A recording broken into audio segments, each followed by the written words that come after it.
mbokk yi on s'est beaucoup battu pour un projet te projet boobu mooy sauver le Sénégal ay at juróom-ñeenti at ñuy xeex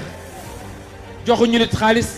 ñi safoo di seetaan les talibé Sonko TV dalati leen nag jàmm ci xibaar ginnaaw nag Guy Marius Sagna nag ni mu ko yàgga di waxee Macky doo bokk Sonko day bokk muy wax nag di gën a encouragé rek li nga xam moo di jeune sénégalais bi moo ñu gën a focus nekk ci 2024 ci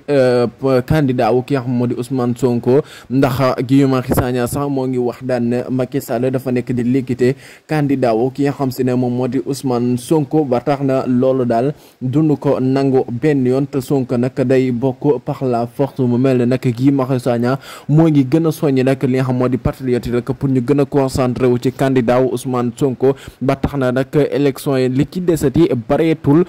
presque ñëw na way li di abonné. mbokk yi on s'est beaucoup battu pour un projet te projet boobu mooy sauver le Sénégal ay at juróom-ñeenti at ñuy xeex